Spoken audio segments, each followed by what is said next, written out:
ಇನ್ನು ರಾಜ್ಯದಲ್ಲಿ ದಿನದಿಂದ ದಿನಕ್ಕೆ ಮೈಕ್ರೋ ಫೈನಾನ್ಸ್ನ ಹಾವಳಿ ಹೆಚ್ಚಾಗ್ತಾನೆ ಇದೆ. ಮನೆ ಮುಂದೆ ಬೆಳಗ್ಗೆ ಹೋಗಿ ನಿಂತ್ಕೊಂಡ್ರೆ ಸಂಜೆವರೆಗೂ ಕೂಡ ಅವ್ರಿಗೆ ಇನ್ನಿಲ್ಲದಂತೆ ಅವ್ರಿಗೆ ಕಾಟವನ್ನು ಕೊಡೋದಕ್ಕೆ ಮುಂದಾಗಿದ್ದಾರೆ. ಹಾಗಾಗಿ ದಿನದಿಂದ ದಿನಕ್ಕೆ ರಾಜ್ಯದಲ್ಲಿ ಹೆಚ್ಚಾದಂಥ ಮೈಕ್ರೋ ಫೈನಾನ್ಸ್ ಹಾವಳಿಗಳು. ಕಲಬುರಗಿಯಲ್ಲಿ ಮೈಕ್ರೋ ಫೈನಾನ್ಸ್ ಹಾವಳಿಗೆ ನೋಡಿ, ಮೈಕ್ರೋ ಫೈನಾನ್ಸನ್ನು ಬ್ಯಾನ್ ಮಾಡುವಂತೆ ಪ್ರತಿಭಟನೆ. ಕಲಬುರಗಿ ನಗರದ ಜಗತ್ ವೃತ್ತದ ಬಳಿ ಪ್ರತಿಭಟಿಸಿ ಆಕ್ರೋಶವನ್ನು ಹೊರಹಾಕಿದ್ದಾರೆ. ದಿನದಿಂದ ದಿನಕ್ಕೆ ಹೆಚ್ಚಾಗ್ತಾ ಇರುವಂಥ ಮೈಕ್ರೋ ಫೈನಾನ್ಸ್ ಹಾವಳಿಯಿಂದಾಗಿ ಈಗ ಮೈಕ್ರೋ ಫೈನಾನ್ಸನ್ನು ಸ್ಟಾಪ್ ಮಾಡಬೇಕು ಅಂತೇಳಿ ಆಕ್ರೋಶ ನೋಡಿ.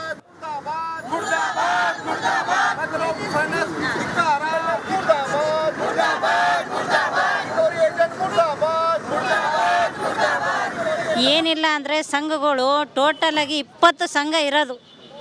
ಆ 20 ಸಂಘದಲ್ಲಿ ಯಾವ ಕಡೆ ಏನೇನು ತಗೊಂತಾರೆ, ಏನು ಮಾಡ್ತಾರೆ ಅನ್ನೋದು ಒಂದು ಗೊತ್ತಾಗ್ತಿಲ್ಲ. ಈ ಫುಲ್ಲು ಎಷ್ಟು ಟಾರ್ಚರ್ ಹೆಣ್ಮಕ್ಳಿಗೆ. ಲೋನ್ ಕೊಡ್ತೀವಿ ಬರ್ರಿ, ಒಂದು 5 ಜನ ಜಮಾ ಆದರೆ ಸಾಕು, ಒಂದು 3 ಜನ ಜಮಾ ಆದರೆ ಸಾಕು, ಇನ್ನೊಂದು ಇಬ್ಬರು ಕರ್ಕೊಂಬರ್ರಿ, ನಿಮ್ಗೆ ಏನದ ಎಲ್ಲ ಏನದ ನಿಮ್ದು ಏನದ ಪ್ರಾಬ್ಲಮ್ ಇದು ಮಾಡ್ತೀವಿ ಅಷ್ಟು. ಸಂಘದಾಗ ರೊಕ್ಕ ತೊಗೊಂಡಿನಿ ಸರ್, ಗ್ರಾಮೀಣ ಕೋಟದಾಗ ತೊಗೊಂಡಿನಿ, ಭಾರತ್ ಫೈನಾನ್ಸ್ದಾಗ ತೊಗೊಂಡಿನಿ, SBIದಾಗ ತೊಗೊಂಡಿನಿ ಸರ್. 4-5 ಸಂಘಗಳು ತೊಗೊಂಡಿನಿ ಸರ್ ಸಾಲನ. ಸರ್ ನಮ್ಗೆ ನೋಡ್ರಿ ಸೂರ್ಯಾದವ್ರು ಬ್ಯಾಂಕ್ದವ್ರಿ, ಸೂರ್ಯಾದವ್ರು ಮೆಟ್ರೋ ಫೈನಾನ್ಸ್ದವ್ರು, L&T ಇದಾವ್ರಿ, ಪರಿಮಳ ಅದಾವ್ರಿ, ಮತ್ತು ಗ್ರಾಮೀಣ ಕೋಟ ಅದಾವ್ರಿ ಸರ್. ನಾವು ಈ ಸಾಲ ಇಟ್ಟು ಪೂರಾ ಮುಟ್ಟಿಸ್ದೇವ್ರಿ ಸರ್. ಉಳ್ದಾವ್ರಿ ಥೋಡೆ ಉಳ್ದಾವ. ನನ್ನ ಮಗಾಗಿಲ್ಲ ಹಾಸ್ಪಿಟಲ್ನ ಹಾಕಿನ್ರಿ ಸರ್. ಅಲ್ಲಿ ಗೌರ್ಮೆಂಟ್ ಹಾಸ್ಪಿಟಲ್ದಾಗ ಹಾಕಿದ್ರೆ ಭೀ ನಾನು ಅಲ್ಲಿ ಬಂದು ಕೇಸಿ ನನ್ನ ಸಾಲ ಕಟ್ಟಿಲ್ಲ ಅಂದ್ರೆ ಸಾಯಂಕಾಲ ನಿಮ್ಗೆ ಕಳಿಸ್ ಅಂತಾರೆ. ಈ ಥರ ಆಡೋದಿರ್ತಾರೆ. ನನ್ನ ಹಿಂದೆ ಗಂಡು ಸತ್ತರ್ ಭೀ ಒಂದು 2 ತಿಂಗಳಾಗ ನಿಮ್ಮ ಮಾಫಿ ಆತ. ಮತ್ತಷ್ಟು ಮಾಹಿತಿಯನ್ನು ಕೊಡೋದಕ್ಕೆ ನಮ್ಮ ಕಲಬುರಗಿ ಪ್ರತಿನಿಧಿ ಓಂ ಪ್ರಕಾಶ್ ಈಗ ನೇರ ಸಂಪರ್ಕದಲ್ಲಿ ಜಾಯ್ನ್ ಆಗಿದ್ದಾರೆ. ಓಂ ಪ್ರಕಾಶ್, ಈಗ ಇದನ್ನು ಬ್ಯಾನ್ ಮಾಡಿ ಅಂತೇಳಿ ಆಗ್ರಹಿಸ್ತಿದ್ದಾರೆ. ಅವರನ್ನು ಮಾತಾಡಿಸುವಂಥ ಪ್ರಯತ್ನವನ್ನು ಮಾಡ್ಬೋದಾ ಅಲ್ಲೇ ಇದ್ದರೆ? ಓಂ ಪ್ರಕಾಶ್, ನಾಗೇಂದ್ರ ಬಾಬು, ಖಂಡಿತವಾಗೂ ಮೈಕ್ರೋ ಫೈನಾನ್ಸ್ಗಳ ಹಾವಳಿ ವಿರುದ್ಧ ಇದೀಗ ಕಲಬುರಗಿ ಮಹಿಳೆಯರು ಸಿಡಿದೆದ್ದಿರುವಂಥದ್ದು. ಕಲಬುರಗಿಯ ಜಗತ್ ವೃತ್ತದಲ್ಲಿ ಸಾಕಷ್ಟು ಜನ ಮಹಿಳೆಯರು ಈ ಮೈಕ್ರೋ ಫೈನಾನ್ಸ್ಗಳ ವಿರುದ್ಧ ಪ್ರತಿಭಟನೆಯನ್ನು ನಡೆಸೋದಕ್ಕೆ ಮುಂದಾಗಿರುವಂಥದ್ದು.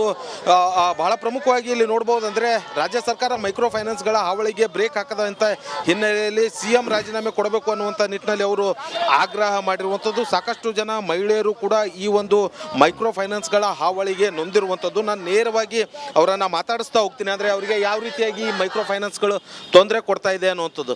ನಿಮಗೆ ಯಾವ ರೀತಿಯಾಗಿ ಮೈಕ್ರೋ ಫೈನಾನ್ಸ್ ತೊಂದರೆ ಕೊಡ್ತಾ ಇದೆ ಅನ್ನೋ? ಸಿಕ್ಕಾಪಟ್ಟೆ ತೊಂದರೆ ಕೊಡ್ತಾವ್ರಿ ಸರ್ ನಮಗೆ. ಹಗ್ಲೊತ್ತಂತೂ ಸ್ವಲ್ಪ ಓಡಾಡೋಂಗಿಲ್ಲ. ಬೆಳಗ್ಗೆ ಆದರೆ 7 ಗಂಟೆ ಆದರೆ ಸಾಕು ಬಂದ್ಬಿಡ್ತಾರೆ ಜನ. ಒಬ್ಬರು ಇಬ್ಬರು ಬರೋಲ್ಲ, 4-5 ಜನ ಬರ್ತಾರೆ. ಎಲ್ಲರ ಬಾಗಿಲಿಗೆ 3-4 ಜನ ಸಾಲ ಕೊಡೋ ಥರ ಬಂದು ನಿಂತ್ಕೋತಾರೆ. ಕೊಡಲೇಬೇಕು ಅಂತ ಹೇಳ್ತಾರೆ ನಮಗೆ ದುಡ್ಡು. ಎಲ್ಲಿಂದ? ಎಷ್ಟು ತೊಗೊಂಡಿದ್ರಿ ನೀವು? ನಾವು 40,000 ತೊಗೊಂಡಿದ್ದೀವಿ ಸರ್. ಹೆಂಗೆ ಅಂದರೆ ಕೊಡದೆ ಹೋದರೆ ಏನಂತ ಹೇಳ್ತಾರೆ? ಕೊಡದೆ ಹೋಗಿದ್ರೆ ಕೊಡಲೇಬೇಕು, ನಮ್ಗೆ ಏನು ಮಾಡ್ತೀರಾ ನಮಗೆ ಗೊತ್ತಿಲ್ಲ, ಕೊಡಲೇಬೇಕು ಅಂತ ಹೇಳ್ತಾರೆ ಸರ್. ಏನು ಮಾಡ್ಬೇಕಂತ ಗೊತ್ತಾಗ್ತಿಲ್ಲ. ಮಕ್ಕಳು ನಾವು ಸ್ವಲ್ಪ ಒಂದು ಸ್ವಲ್ಪ ಆಚೆ ಹೋದ್ರೆ ಸಾಕು ಬಂದ್ಬಿಟ್ಟು ಹೇಳ್ತಾರೆ ನಮಗೆ ಕೊಡ್ರಿ ದುಡ್ಡು ಕೇಳ್ರಿ ಅಂತ. ಆ ಮಕ್ಕಳು ಏನಂತ ಹೇಳ್ಬೇಕು? ಮಕ್ಳಿಗಂತೂ ಏನು ಹೇಳೋಕ್ಕಾಗ್ತಿಲ್ಲ. ಸ್ವಲ್ಪ ಏನು ಮಾಡ್ತಿರೋ ಏನಿಲ್ಲೋ ನಮ್ಮಂತೂ ತಿಳಿತಾನೆ ಇಲ್ಲ. ಏನೇ ಮಾಡಿ ಮೈಕ್ರೋ ಫೈನಾನ್ಸ್ ನಮಗೆ ಬಂದಾಗಬೇಕು. ನಾಗೇಂದ್ರ ಬಾಬು, ಇನ್ನಷ್ಟು ಜನರು ಕೂಡ ಇದ್ದಾರೆ, ಸೊ ಅವರನ್ನು ಕೂಡ ಮಾತಾಡಿಸ್ತಾ ಹೋಗ್ತೀನಿ. ನಿಮ್ಗೆ ಯಾವ ರೀತಿ ತೊಂದರೆ ಆಗ್ತಾ ಇದೆ ಅಮ್ಮ? ಏನಾಗಬೇಕು ಅಂತ ಹೇಳ್ತೀನಿ ಸರ್. ಈಗ ಸದ್ಯ ಅದು ಬಂದ್ ಮಾಡ್ಬೇಕಂತ ಕಿಶಿಂದ ಹಿಂಗೆ ಅನ್ನಿಸ್ಲಿಕ್ಕತ್ತದ್ರಿ ಸರ್. ನಮ್ಗೆ ಕಟ್ಟೋದು ಆಗಂಗಿಲ್ಲ ರೀ ಸರ್. ಈಗ ನಮ್ಮ ಯಜಮಾನ್ ಅವ್ರು ಭೀ ಭಾಳ ಟೆನ್ಷನ್ ತೊಗೊಂಡಾರಿ ಸರ್. ನಮ್ಮದು ಅಂಗಡಿ ಒಂದು ಹೋಗ್ಯಾದ್ರಿ ಸರ್, 3 ಲಕ್ಷ ರೂಪಾಯಿ ಸಾಲ ಆಗ್ಯದ್ರಿ ಸರ್. ಈಗ ಮುಂದೆ ಕಟ್ಟೋದು ಆಗಂಗಿಲ್ಲ ರೀ ಸರ್. ಇದೇ ರೀತಿಯಲ್ಲಿ ನಾವು ಹೇಳೋದು ಮಾತು ರೀ ಸರ್. ಅವ್ರಿಗೆ ನಾವು ಬಿಂತಿ ಮಾಡಕತ್ತೀವಿ ರೀ ಸರ್. ಇದ್ರ ಮುಂದೆ ನಮ್ಗೆ ಕಟ್ಟೋದು ಆಗಂಗಿಲ್ಲ ನಮ್ಮ ಕೈಲಿ. ಯಾವ ರೀತಿ ತೊಂದರೆ ಕೊಡ್ತಾ ಇದ್ರು ಅವರು? ಏನು ರೀ ಸರ್? ಯಾವ ರೀತಿ ನಿಮಗೆ ತೊಂದರೆ ಕೊಡ್ತಾ ಇದ್ರು ಹಣ ಕಟ್ಟಿ ಅಂತೇಳಿ? ಮರಿಗೆ ಬಂದು ಕುಂಡ್ರಲಕತ್ತಾರೆ ಸರ್ ಅವರು. ಈಗ ಕಟ್ರಿ, ಏನು ಭೀ ಮಾಡ್ರಿ ಕಟ್ರಿ. ಇಲ್ಲ ರೀ ಸರ್, ನಮ್ಮ ಪರಿಸ್ಥಿತಿ ಹಿಂಗೆ ನಡ್ದದ ಅನ್ನೋಣ ಭೀ ಅವ್ರು ಕೇಳಕ್ಕೆ ತಯಾರಿಲ್ಲ ರೀ ಸರ್. ಇದು ಏನು ಭೀ ಹೇಳಕ್ಕೆ ಹೋಗ್ಬೇಡ್ರಿ, ನೀವು ಏನೇನು ಮಾಡ್ತೀರಿ ಮಾಡಿರಿ, ಪೊಲೀಸ್ ಕಂಪ್ಲೇಂಟ್ ಕೊಡ್ರಿ, ಕೇಸ್ ಮಾಡ್ತೀರಿ ಮಾಡಿರಿ, ಏನೂ ಫರಕ್ ಬೀಳಂಗಿಲ್ಲ. ನಮ್ಗೆ ರೊಕ್ಕ ಕಟ್ಟಬೇಕೇ ಆಗ್ತದೆ ನೀವು. ಹಾಂ, ಇದೇ ಮಾತು ಹೇಳಕತ್ತಾರೆ ಸರ್ ಬಂದ್ ಕಿಶನ್ ಅವರು. ಓಂ ಪ್ರಕಾಶ್, ಈಗ 1 ನಿಮಿಷ, ಅಲ್ಲಿ ಯಾರ್ಯಾರು ಎಷ್ಟೆಷ್ಟು ಹಣವನ್ನು ತೊಗೊಂಡಿದ್ರು, ಎಷ್ಟು ಬಡ್ಡಿಗೆ ಅವರು ಹಣವನ್ನು ತೊಗೊಂಡಿದ್ದು, ಅವರಿಂದ ಎಷ್ಟು ಕಟ್ಟೋದಕ್ಕಾಗದೆ ಎಷ್ಟು ತಿಂಗಳು ಪೆಂಡಿಂಗ್ ಇಟ್ಕೊಂಡಿದ್ರು, ಜೊತೆಗೆ ಯಾವ ರೀತಿಯಾಗಿ ಅವರಿಗೆ ತೊಂದರೆ ಆಯ್ತು ಅಂತ ಪ್ರಶ್ನೆ ಮಾಡ್ಬೋದಾ? ಈಗ ನಾವು ಮತ್ತೆಯವ್ರಿಗೆ ಭೀ ಆರಾಮ ಇದ್ದಿದ್ದಿಲ್ಲ, ದವಾಖಾನೆ ಹಾಕಿದೆವು. ಈಗ ನೀವು ಎಷ್ಟು ದುಡ್ಡು ತೊಗೊಂಡಿದ್ರಿ ಅವ್ರ ಹತ್ರ? ರೊಕ್ಕ ನಾವ್ರಿ 40,000 ತೊಗೊಂಡಿದ್ದೇವೆ ರೀ. ಅದ್ರನಾಗಿಂದು ನಮ್ಮ ತಿಂಗಳಿಗೆ 2,500 ಕಟ್ತೇವೆ ರೀ. ಅರ್ಧನಾಗಿನ 1.5 ವರ್ಷ ಕಟ್ಟಿದ್ದೇವೆ ರೀ ಸರ್. ಅಂದ್ರೆ ಈಗ ನಮ್ಮ ಅತ್ತಿ ಮಾವ್ರಿಗೆ ಅದು ತೊಗೊಂಡು ಸಾಲ ಇಲ್ಲ, ನಮ್ಮ ಅತ್ತಿ ಮಾವ್ರಿಗೆ ನಾವು ಸಾಲ ಅದು ಕಟ್ ಮಾಡ್ಕಿಸಿ ನಾವು ಕೊಡ್ತೇವೆ ಒಂದು ಕರ್ಸಿ ಅಂದರು. ನಮಗೆ ತೋರಿ ಅಮ್ಮ ನಾ ಇನ್ನು ಕೊಡ್ತೀನಿ ಅಂದರು. ನಮ್ಮ ಕೈಲೇ ಆಗಿಲ್ಲ ರೀ ಸರ್. ಈಗ ಎಷ್ಟು ಕಟ್ಬೇಕಂತ ಹೇಳ್ತಾ ಇದ್ದಾರೆ ಅವ್ರು ಈಗ 2,500 ಕಟ್ರಿ. ಈಗಿಲ್ಲ ಅಂದ್ರೆ 40,000 ನಮ್ಗೆ 15,000 ಉದೋದಿನಲ್ಲ ಬಡ್ಡಿ ಹಚ್ಕೇಸಿನ ತೋತೇವ್ರು ನಿಮ್ಗೆ ಅನ್ಕಿಸಿ ಬಂದ್ಕೇಸಿ ನಾವು ಟಾರ್ಚರ್ ಮಾಡ್ತಾರೆ ರೀ ಸರ್ ಅವ್ರು. ನಮ್ಮಂದ್ರೆ ಬಡ್ಡಿ ಹ್ಯಾಂಗೆ ತೋತಿ ನಂಬಲ್ಲಿ ಈಗ ಕಟ್ಟಿದ ಉಳ್ದದ ನಮ್ಗೆ 10-15,000 ಉಳ್ದದ.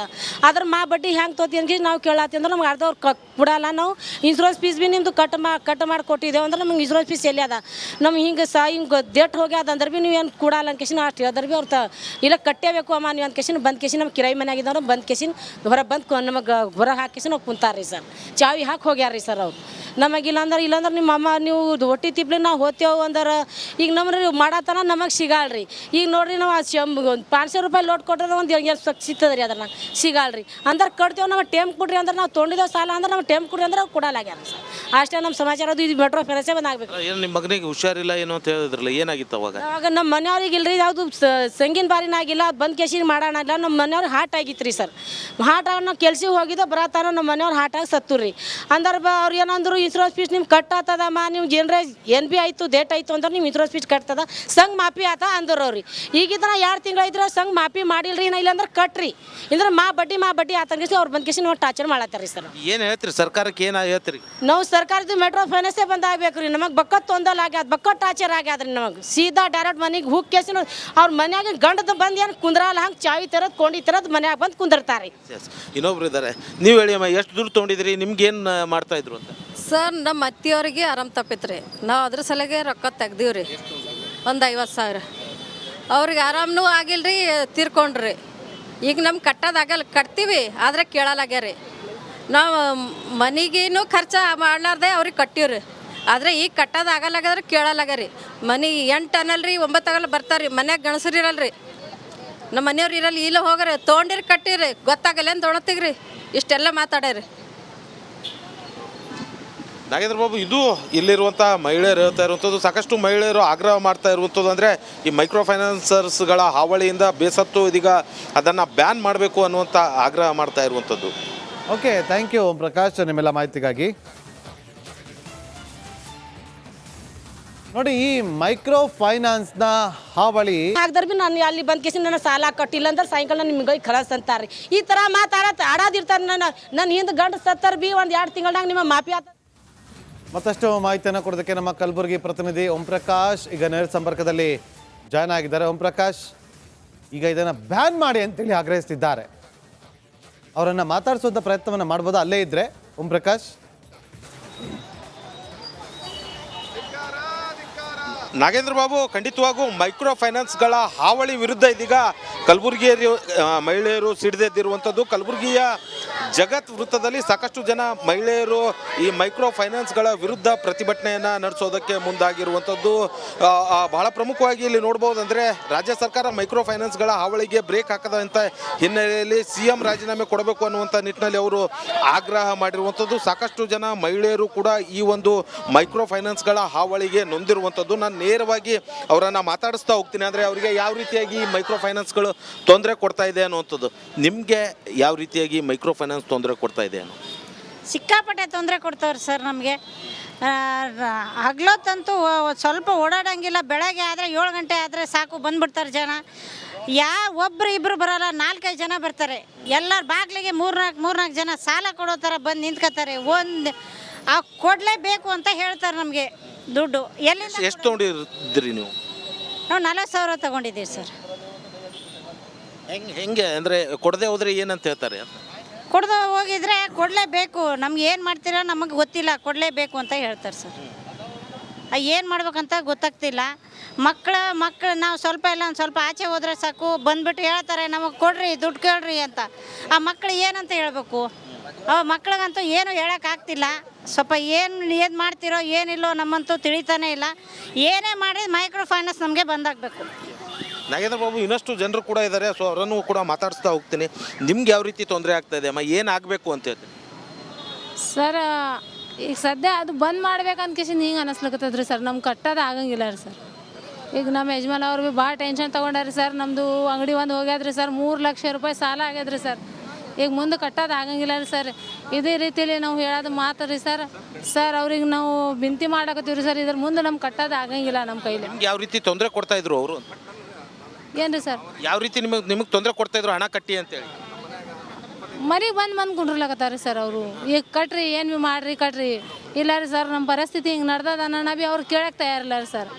ಇದು ಏನು ಭೀ ಹೇಳಕ್ಕೆ ಹೋಗ್ಬೇಡ್ರಿ. ನೀವು ಏನೇನು ಮಾಡ್ತೀರಿ ಮಾಡಿರಿ, ಪೊಲೀಸ್ ಕಂಪ್ಲೇಂಟ್ ಕೊಡ್ರಿ, ಕೇಸ್ ಮಾಡ್ತೀರಿ ಮಾಡಿರಿ, ಏನೂ ಫರಕ್ ಬೀಳಂಗಿಲ್ಲ. ನಮ್ಗೆ ರೊಕ್ಕ ಕಟ್ಟಬೇಕೇ ಆಗ್ತದೆ ನೀವು. ಹಾಂ, ಇದೇ ಮಾತು ಹೇಳಕತ್ತಾರೆ ಸರ್ ಬಂದ್ ಕಿಶನ್ದವ್ರು. ಓಂ ಪ್ರಕಾಶ್ ಈಗ ಒಂದು ನಿಮಿಷ, ಅಲ್ಲಿ ಯಾರ್ಯಾರು ಎಷ್ಟೆಷ್ಟು ಹಣವನ್ನು ತಗೊಂಡಿದ್ರು, ಎಷ್ಟು ಬಡ್ಡಿಗೆ ಅವರು ಹಣವನ್ನು ತಗೊಂಡಿದ್ದು, ಅವರಿಂದ ಎಷ್ಟು ಕಟ್ಟೋದಕ್ಕಾಗದೆ ಎಷ್ಟು ತಿಂಗಳು ಪೆಂಡಿಂಗ್ ಇಟ್ಕೊಂಡಿದ್ರು, ಜೊತೆಗೆ ಯಾವ ರೀತಿಯಾಗಿ ಅವ್ರಿಗೆ ತೊಂದರೆ ಆಯ್ತು ಅಂತ ಪ್ರಶ್ನೆ ಮಾಡ್ಬೋದಾ? ಈಗ ನಾವು ಮತ್ತೆಯವ್ರಿಗೆ ಭೀ ಆರಾಮಿದ್ದಿದ್ದಿಲ್ಲ, ದವಾಖಾನೆ ಹಾಕಿದೆವು. ಈಗ ನೀವು ಎಷ್ಟು ದುಡ್ಡು ತೊಗೊಂಡಿದ್ರಿ ಅವ್ರ ಹತ್ರ? ರೊಕ್ಕ ನಾವು ರೀ 40,000 ತೊಗೊಂಡಿದ್ದೇವೆ ರೀ. ಅದ್ರಾಗಿಂದು ನಮ್ಮ ತಿಂಗಳಿಗೆ 2,000 ಕಟ್ತೇವೆ ರೀ. ಅರ್ಧನಾಗಿನ 1.5 ವರ್ಷ ಕಟ್ಟಿದ್ದೇವೆ ರೀ ಸರ್. ಅಂದ್ರೆ ಈಗ ನಮ್ಮ ಮತ್ತಿ ಮಾವ್ರಿಗೆ ಅದು ತೊಗೊಂಡು ಸಾಲ ಇಲ್ಲ, ನಮ್ಮ ಮತ್ತಿ ಮಾವ್ರಿಗೆ ನಾವು ಸಾಲ ಅದು ಕಟ್ ಮಾಡ್ಕಿಸಿ ನಾವು ಕೊಡ್ತೇವೆ ಒಂದು ಕರ್ಸಿ ಅಂದರು. ನಮಗೆ ತೋರಿ ಅಮ್ಮ ನಾ ಇನ್ನೂ ಕೊಡ್ತೀನಿ ಅಂದರು. ನಮ್ಮ ಕೈಲಿ ಆಗಿಲ್ಲ ರೀ ಸರ್. ಈಗ ಎಷ್ಟು ಕಟ್ಟಬೇಕಂತ ಹೇಳ್ತಾ ಇದ್ದಾರೆ ಅವ್ರು ಈಗ 2,000 ಕಟ್ರಿ. ಈಗಿಲ್ಲ ಅಂದ್ರೆ 40,000 ನಮ್ಗೆ 15,000 ಉದೋದಿನಲ್ಲ ಬಡ್ಡಿ ಹಚ್ಕೇಸಿನ ತೋತೇವ್ರಿ ನಿಮ್ಗೆ ಅನ್ಕಿಸಿ ಬಂದ್ಕಿಸಿ ನಾವು ಟಾರ್ಚರ್ ಮಾಡ್ತಾರೆ ರೀ ಸರ್ ಅವರು. ನಮ್ಮಂದ್ರೆ ಬಡ್ಡಿ ಹ್ಯಾಂಗೆ ತೋತಿ ನಂಬಲ್ಲಿ ಈಗ ಕಟ್ಟಿದ ಉಳ್ದದ ನಮ್ಗೆ 10-15,000 ಉಳ್ದದ. ಅದ್ರ ಬಡ್ಡಿ ಹ್ಯಾಂಗೆ ತೋತಿ ಅನ್ಕಿ ನಾವು ಕೇಳತ್ತಿ ಅಂದ್ರೆ ನಮ್ಗೆ ಅರ್ಧವ್ರು ಕೊಡಲ್ಲ. ನಾವು ಇನ್ಶೂರೆನ್ಸ್ ಫೀಸ್ ಭೀ ನಿಮ್ಮದು ಕಟ್ ಮಾಡಿ ಕೊಟ್ಟಿದ್ದೇವೆ ಅಂದ್ರೆ ನಮ್ಗೆ ಇನ್ಶೂರೆನ್ಸ್ ಫೀಸ್ ಎಲ್ಲಿ ಅದ, ನಮ್ಗೆ ಹಿಂಗೆ ಡೇಟ್ ಹೋಗ್ಯಾದ ಅಂದ್ರೆ ಭೀ ನೀವು ಏನು ಕೊಡಲ್ಲ ಅನ್ಕೇಸಿನ ಅಷ್ಟು ಹೇಳಿದ್ರೆ ಭೀ ಅವ್ರು ಇಲ್ಲ ಕಟ್ಟೇಬೇಕು ಅಮ್ಮ ನೀವು ಅಂದ್ಕೇಸಿನ ಬಂದ್ಕೇಸಿನ ನಮ್ಮ ಕಿರಾಯಿ ಮನೆ ಆಗಿದ್ದವ್ರು ಬಂದ್ಕೇಸಿನ ಹೊರಗೆ ಬಂದು ನಮಗೆ ಹೊರಗೆ ಹಾಕಿಸಿ ನಾವು ಕುಂತಾರೆ ರೀ ಸರ್. ಚಾವಿ ಹಾಕಿ ಹೋಗ್ಯಾರ ರೀ ಸರ್ ಅವ್ರು. ನಮಗಿಲ್ಲ ಇಲ್ಲಾಂದ್ರೆ ನಿಮ್ಮ ಅಮ್ಮ ನೀವು ಹೊಟ್ಟಿ ತಿಪ್ಲಿ ನಾವು ಹೋಗ್ತೇವೆ ಅಂದ್ರೆ ಈಗ ನಮ್ರಿ ಮಾಡತ್ತನ ನಮಗೆ ಸಿಗಾಳ್ರಿ. ಈಗ ನೋಡ್ರಿ ನಾವು ಒಂದು 500 ರೂಪಾಯಿ ಲೋಟ್ ಕೊಟ್ಟರೆ ಒಂದು ಸಿಗ್ತದೆ ರೀ. ಅದ್ರನ್ನ ಸಿಗಾಳ್ರಿ ಅಂದ್ರೆ ಕಟ್ತೇವೆ. ನಮ್ಮ ಟೈಮ್ ಕೊಡ್ರಿ ಅಂದ್ರೆ ನಾವು ತೊಗೊಂಡಿದ್ದೇವೆ ಸಾಲ ಅಂದ್ರೆ ನಾವು ಟೈಮ್ ಕೊಡ್ರಿ ಅಂದ್ರೆ ಕೊಡಲಾಗ್ಯಾರ ಸರ್. ಅಷ್ಟೇ ನಮ್ಮ ಸಮಾಚಾರ. ಅದು ಇದು ಮೆಟ್ರೋ ಫೈನಾನ್ಸೇ ಬಂದಾಗಬೇಕು. ಏನು ನಿಮ್ಮ ಮಗನಿಗೆ ಹುಷಾರಿಲ್ಲ ಏನೋ ಅಂತ ಹೇಳಿದ್ರಲ್ಲ, ಏನಾಗಿತ್ತು ಅವಾಗ? ಅವಾಗ ನಮ್ಮ ಮನೆಯವ್ರಿಗೆ ಇಲ್ರಿ ಯಾವುದು ಸಂಗಿನ ಬಾರಿನಾಗಿಲ್ಲ, ಬಂದ್ ಕೇಸಿನ ಮಾಡೋಣ ಇಲ್ಲ. ನಮ್ಮ ಮನೆಯವ್ರಿಗೆ ಹಾರ್ಟ್ ಆಗಿತ್ತು ರೀ ಸರ್. ಹಾರ್ಟ್ ಆಗಿ ನಾವು ಕೆಲ್ಸಿಗೆ ಹೋಗಿದ್ದ ಬರತ್ತಾರ ನಮ್ಮ ಮನೆಯವ್ರು ಹಾರ್ಟ್ ಆಗಿ ಸತ್ತು ರೀ. ಅಂದ್ರೆ ಅವ್ರು ಏನಂದ್ರು ಇನ್ಶೂರೆನ್ಸ್ ಫೀಸ್ ನಿಮ್ಗೆ ಕಟ್ಟಾತದಮ್ಮ, ನೀವು ಜನರೇ ಏನು ಭೀ ಆಯಿತು ಡೇಟ್ ಆಯಿತು ಅಂದ್ರೆ ನೀವು ಇನ್ಶೂರೆನ್ಸ್ ಫೀಸ್ ಕಟ್ತದ, ಸಂಘ ಮಾಫಿ ಆತ ಅಂದ್ರು ಅವ್ರಿ. ಈಗಿದ್ರೆ 2 ತಿಂಗಳು ಇದ್ರೆ ಸಂಘ ಮಾಫಿ ಮಾಡಿಲ್ರಿ. ಇಲ್ಲಾಂದ್ರೆ ಕಟ್ರಿ ಅಂದ್ರೆ ಬಡ್ಡಿ ಆತಂಗಿಸಿ ಅವ್ರು ಬಂದ್ಕೇಸಿ ನಾವು ಟಾರ್ಚರ್ ಮಾಡತ್ತಾರ ರೀ ಸರ್. ಏನು ಹೇಳ್ತೀರಿ ಸರ್ಕಾರಕ್ಕೆ? ಏನು ಹೇಳ್ತೀರಿ? ನಾವು ಸರ್ಕಾರದ ಮೆಟ್ರೋ ಫೈನಾನ್ಸೇ ಬಂದಾಗಬೇಕು ರೀ. ನಮಗೆ ಬಕ್ಕತ್ ತೊಂದಲ್ ಆಗ್ಯಾದ, ಬಕ್ಕತ್ ಟಾರ್ಚರ್ ಆಗ್ಯಾದ್ರಿ. ನಮಗೆ ಸೀದಾ ಡೈರೆಕ್ಟ್ ಮನೆಗೆ ಹೋಗಿ ಕೇಸಿ ಅವ್ರ ಮನ್ಯಾಗ ಗಂಡದ ಬಂದು ಏನು ಕುಂದ್ರಲ್ಲ, ಹಂಗೆ ಚಾವಿ ತರದ್ ಕೊಂಡಿ ತರದ್ ಮನ್ಯಾಗ ಬಂದು ಕುಂದಿರ್ತಾರೆ. ಇನ್ನೊಬ್ರು ಇದ್ದಾರೆ, ನೀವು ಹೇಳಿ ಅಮ್ಮ, ಎಷ್ಟು ದುಡ್ಡು ತೊಗೊಂಡಿದ್ರಿ, ನಿಮ್ಗೇನು ಮಾಡ್ತಾ ಇದ್ರು ಅಂತ? ಸರ್ ನಮ್ಮ ಅತ್ತಿಯವ್ರಿಗೆ ಆರಾಮ್ ತಪ್ಪಿತ್ತು ರೀ. ನಾವು ಅದ್ರ ಸಲಗೆ ರೊಕ್ಕ ತೆಗ್ದೀವಿ ರೀ, ಒಂದು 50,000. ಅವ್ರಿಗೆ ಆರಾಮನೂ ಆಗಿಲ್ಲ ರೀ, ತೀರ್ಕೊಂಡ್ರಿ. ಈಗ ನಮ್ಗೆ ಕಟ್ಟೋದಾಗಲ್ಲ, ಕಟ್ತೀವಿ ಆದರೆ ಕೇಳಲಾಗ್ಯಾರಿ. ನಾವು ಮನೆಗೇನು ಖರ್ಚು ಮಾಡ್ಲಾರ್ದೆ ಅವ್ರಿಗೆ ಕಟ್ಟಿವ್ರಿ. ಆದರೆ ಈಗ ಕಟ್ಟೋದಾಗಲ್ಲಾಗ್ಯಾದ್ರೆ ಕೇಳಲಾಗ್ಯಾರಿ. ಮನೆ 8 ಅನ್ನಲ್ರಿ 9 ಆಗಲ್ಲ ಬರ್ತಾರೆ ರೀ. ಮನ್ಯಾಗ ಗಣಸರು ಇರಲ್ರಿ, ನಮ್ಮ ಮನೆಯವ್ರು ಇರಲ್ಲ. ಇಲ್ಲ ಹೋಗ್ರಿ ತೊಗೊಂಡಿರಿ ಕಟ್ಟಿರಿ ಗೊತ್ತಾಗಲ್ಲ ಏನು ತೊಗೊಳತ್ತೀಗ್ರಿ. ಇಷ್ಟೆಲ್ಲ ಮಾತಾಡ್ಯಾರಿ. ನಾಗೇಂದ್ರ ಬಾಬು, ಇದು ಇಲ್ಲಿರುವಂಥ ಮಹಿಳೆಯರು ಹೇಳ್ತಾ ಇರುವಂಥದ್ದು. ಸಾಕಷ್ಟು ಮಹಿಳೆಯರು ಆಗ್ರಹ ಮಾಡ್ತಾ ಇರುವಂಥದ್ದು ಅಂದರೆ ಈ ಮೈಕ್ರೋ ಫೈನಾನ್ಸರ್ಸ್ಗಳ ಹಾವಳಿಯಿಂದ ಬೇಸತ್ತು ಇದೀಗ ಅದನ್ನು ಬ್ಯಾನ್ ಮಾಡಬೇಕು ಅನ್ನುವಂಥ ಆಗ್ರಹ ಮಾಡ್ತಾ ಇರುವಂಥದ್ದು. Okay, thank you Om Prakash ನಿಮ್ಮೆಲ್ಲ ಮಾಹಿತಿಗಾಗಿ. ನೋಡಿ, ಈ ಮೈಕ್ರೋ ಫೈನಾನ್ಸ್ನ ಹಾವಳಿ